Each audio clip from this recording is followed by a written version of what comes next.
नमस्कार दोस्तों, success vista classes channel पर मैं राघव दीक्षित आपका बहुत बहुत स्वागत करता हूं। अगर दोस्तों आप सक्सेस बिस्टा क्लासेस चैनल पर पहली बार विजिट कर रहे हैं तो अभी इस चैनल को सब्सक्राइब कर लीजिए और साथ ही साथ बेल आइकन को भी प्रेस कर लीजिए, जिससे आगामी वीडियो के नोटिफिकेशन आप तक आसानी से पहुंचते रहें। दोस्तों आपसे आरआरबी ग्रुप डी में पहला प्रश्न पूछा गया, पी और क्यू की आयु का योग क्यू और आर की आयु के योग से 15 वर्ष अधिक है। आर की आयु पी से कितने वर्ष कम है? अगर दोस्तों आप देखेंगे दिया क्या गया है, P प्लस क्यू की आयु का योग जो है Q प्लस आर की आयु से कितना अधिक है? 15 वर्ष अधिक है। मतलब P और Q की आयु का योग और Q और R की आयु के योग का अंतर जो था 15 दिया हुआ था। अगर आप इसे सॉल्व करेंगे P plus Q minus R हो जाएगा बराबर 15 वर्ष। Q से Q कैंसिल हो गया, P माइनस आर बराबर 15। अर्थात दोस्तों जो P है R से 15 वर्ष अधिक है, इसका मतलब R P से 15 वर्ष कम होगा। यही पूछा गया था, R की आयु P से कितने वर्ष कम होगी? 15 वर्ष कम होगी। दूसरा ऑप्शन बिल्कुल करेक्ट हो गया। दोस्तों आपसे ये इजी सा क्वेश्चन पूछा गया, यदि x square plus 2x plus 9 बराबर x माइनस 2 गुणा x माइनस 3 है तो परिणामी समीकरण है। दोस्तों आपको इसे सॉल्व करने की जरूरत नहीं है, फिर भी हम आपको सॉल्व कराएंगे। सबसे पहले आप देख लीजिए, इन दोनों x का मल्टीप्लाई होगा तो इधर एक्स स्क्वायर वाला टर्म बन जाएगा, जो इस एक्स स्क्वायर से कैंसिल हो जाएगा। इसका मतलब ये समीकरण द्विघात नहीं बचेगा। तो पहला ही ऑप्शन देखिए, द्विघात समीकरण नहीं है। दूसरा समीकरण था एक घन समीकरण है। घन समीकरण तो होगा ही नहीं, क्योंकि x की पावर 3 कहीं से नहीं होगी।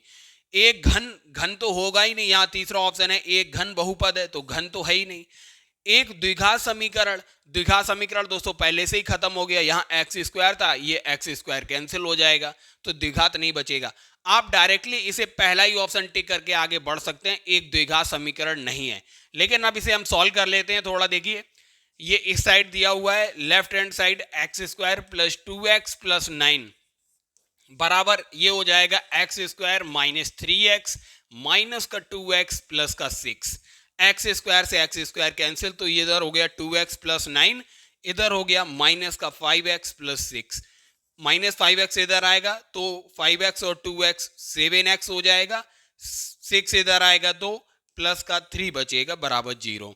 दोस्तों देखिए ये समीकरण बना 7x प्लस 3 बराबर 0। ना ये द्विघात समीकरण है, ना ही घन समीकरण है, तो इसे आप इतनी आसानी से हल कर सकते थे।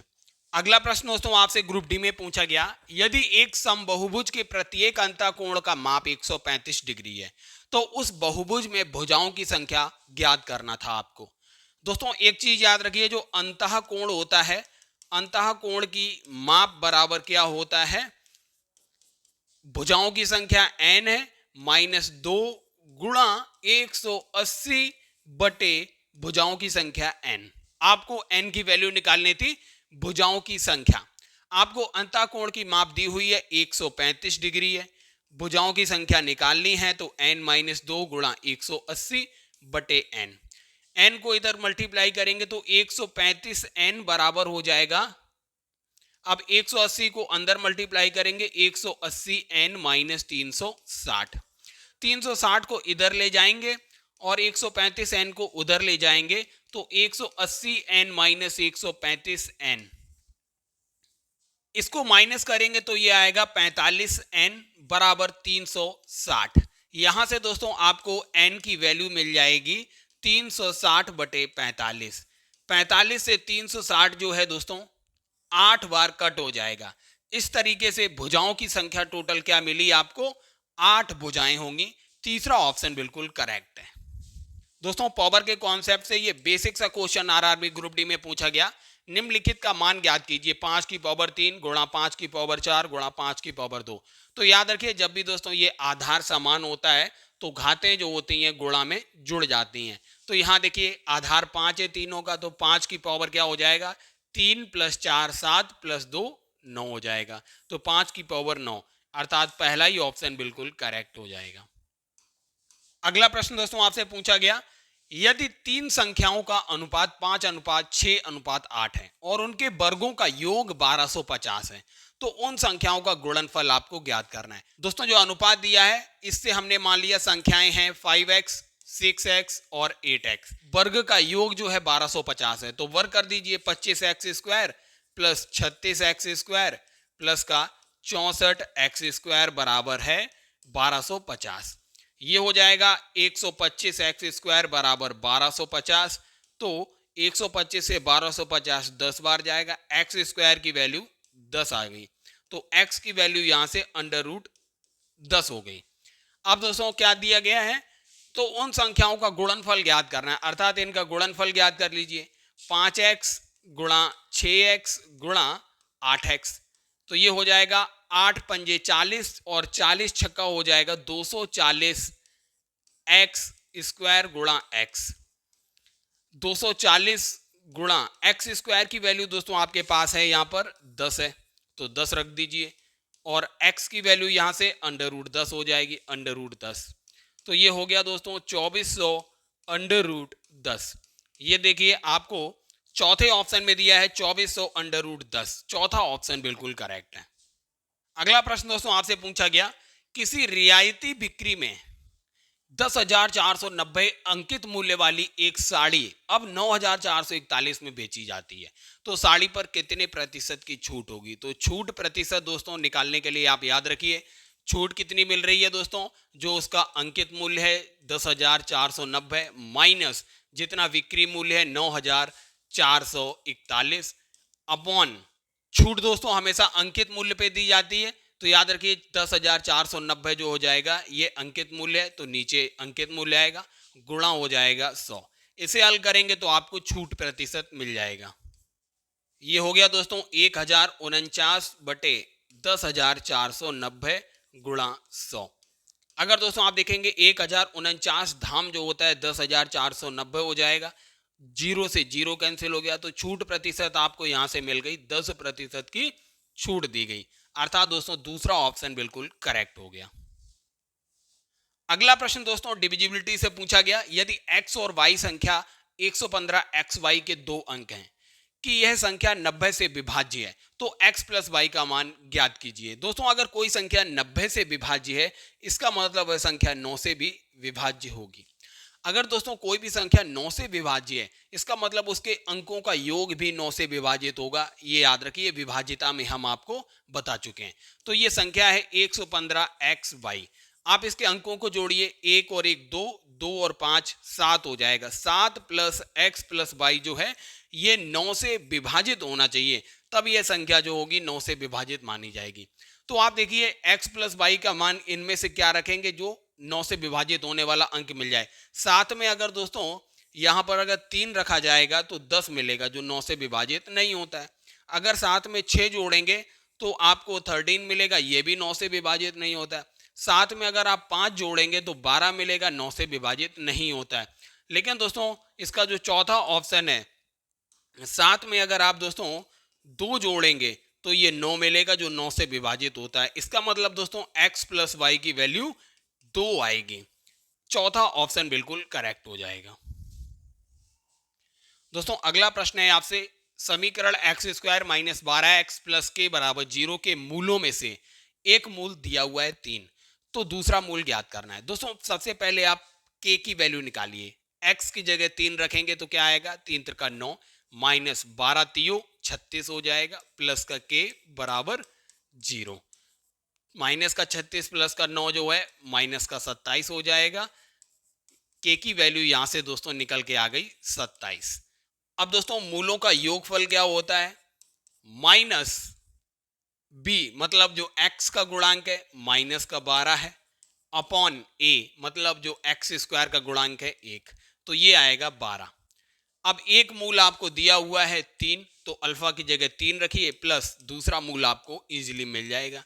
बीटा की वैल्यू यहां से 9 निकल के आएगी। इसका मतलब दूसरा मूल जो है दोस्तों वो 9 होगा। दूसरा ऑप्शन करेक्ट है।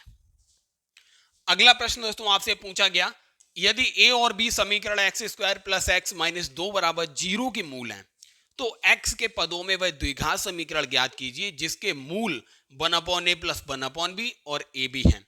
तो दोस्तों द्विघात समीकरण क्या होता है?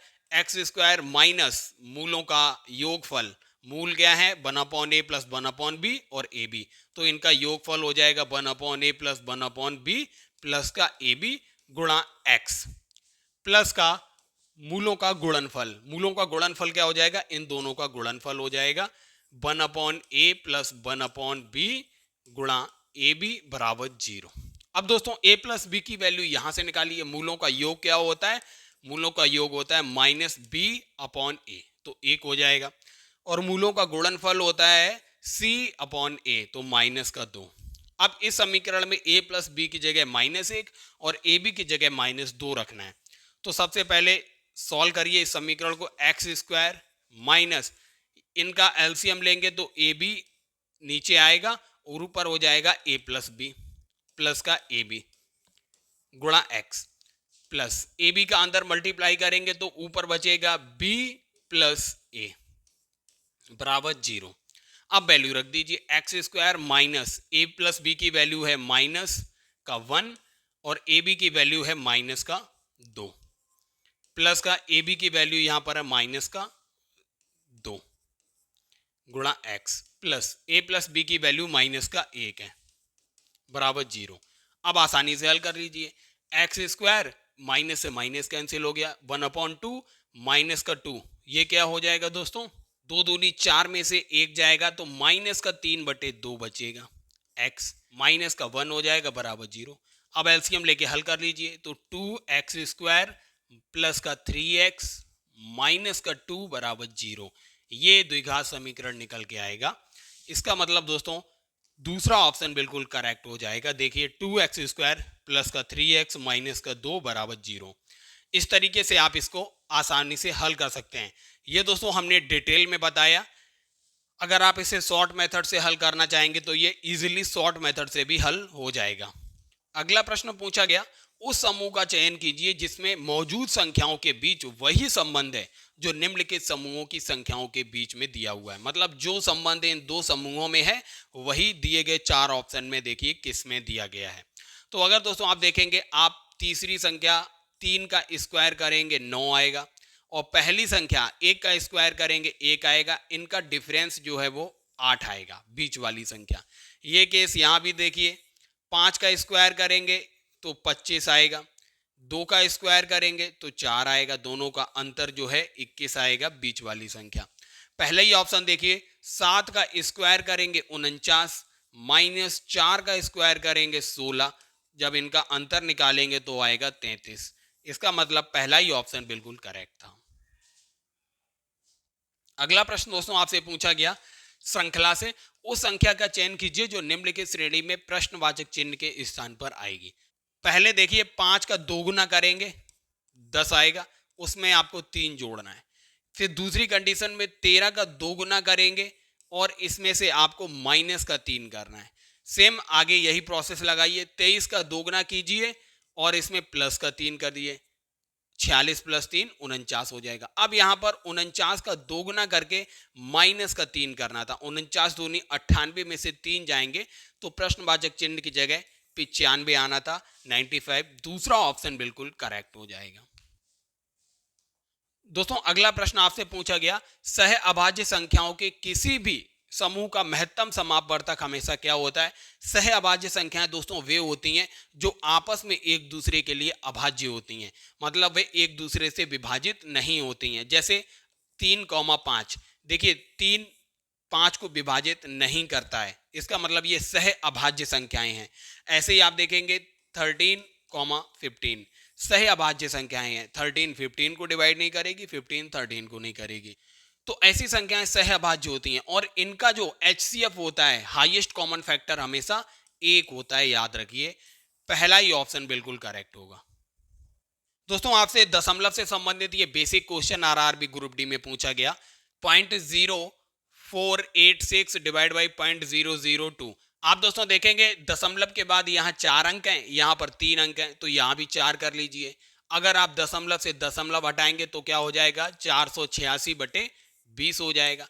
आप इसे हल करेंगे 24.3 आपको आंसर मिल जाएगा। पहला ही ऑप्शन करेक्ट है। अगला प्रश्न दोस्तों फिर श्रृंखला से आपसे पूछा गया, उस संख्या का चयन कीजिए जो निम्नलिखित श्रेणी में प्रश्नवाचक चिन्ह के स्थान पर आएगी। अगर दोस्तों आप देखेंगे ये श्रृंखला कैसे आगे बढ़ रही है, आइए 0 में सबसे पहले प्लस का 2 करिए तो 2 आ गया। 2 में आप प्लस का 4 करेंगे तो 6 आएगा। 6 में आप प्लस का 6 करेंगे तो 12 आएगा। 12 में प्लस का 8 करेंगे तो 20 आएगा। अब यहाँ 20 में अगर आप प्लस का 10 करेंगे तो 30 आना चाहिए। मतलब आप देखिए 2 के गैप से लगातार संख्याएं बढ़ रही हैं। यहाँ देखिए 2 ऐड किया, फिर 4 ऐड किया, 4 के बाद 6 ऐड किया, 6 के बाद 8 किया, 8 के बाद 10। तो इस तरीके से प्रश्नवाचक चिन्ह की जगह 30 आएगा। पहला ऑप्शन बिल्कुल करेक्ट होगा।